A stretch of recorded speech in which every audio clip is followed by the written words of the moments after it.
सुप्रभात बच्चों, आप सब कैसे हैं? आशा करती हूँ आप ठीक होंगे। बच्चों, आज हम हिंदी व्याकरण में वचन की परिभाषा, भेद और उदाहरण पढ़ेंगे।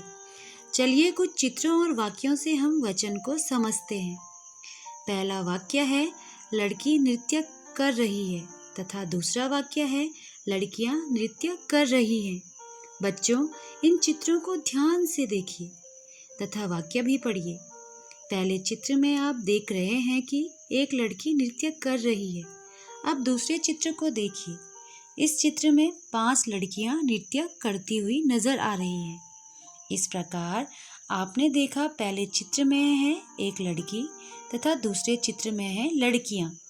यहाँ लड़की संज्ञा शब्द द्वारा उसके एक होने का पता चल रहा है तथा लड़कियां शब्द द्वारा उसके एक से अधिक होने का पता चल रहा है। इसलिए ये वचन है, क्योंकि ये अपनी संख्या बता रहे हैं।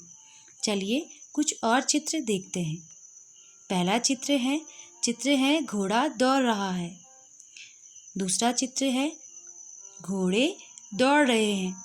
अब ज़रा इन चित्रों को ध्यान से देखिए और वाक्य पढ़िए। आप देख रहे हैं पहले चित्र में एक घोड़ा दौड़ रहा है तथा दूसरे चित्र में 4 घोड़े एक साथ दौड़ रहे हैं।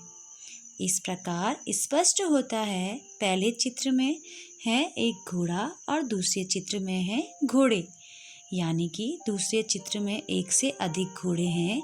इस प्रकार घोड़ा तथा घोड़े संज्ञा शब्दों द्वारा उसके एक होने या एक से अधिक होने का बोध हो रहा है, इसलिए ये वचन है। इस प्रकार संज्ञा अथवा सर्वनाम शब्दों के जिस रूप से उसके एक या अनेक होने का बोध हो, उसे वचन कहते हैं। बच्चों, वचन के 2 भेद होते हैं। पहला है एक वचन, दूसरा बहुवचन। अब हम वचन का पहला भेद एक वचन पढ़ते हैं। जिस संज्ञा या सर्वनाम शब्द से उसके एक होने का पता चलता है, उसे एक वचन कहते हैं।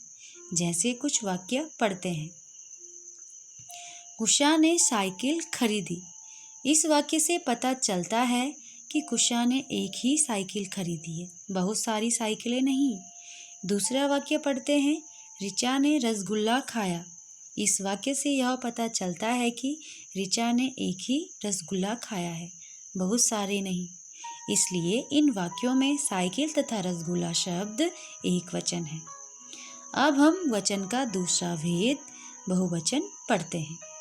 जिस संज्ञा या सर्वनाम शब्द से उसके एक से अधिक होने का पता चलता है, उसे बहुवचन कहते हैं। जैसे कुछ वाक्य पढ़ते हैं। पहला वाक्य है खुशबू सारी जलेबियां खा गई। इस वाक्य में जलेबियां एक नहीं बहुत सारी हैं, यानी कि एक से अधिक है, इसलिए जलेबियां शब्द बहुवचन है। चलिए अब दूसरा वाक्य पढ़ते हैं। औरतें भजन गा रही हैं। यहाँ औरतें शब्द एक से अधिक औरतें के होने का बोध करा रही हैं, इसलिए औरतें बहुवचन है।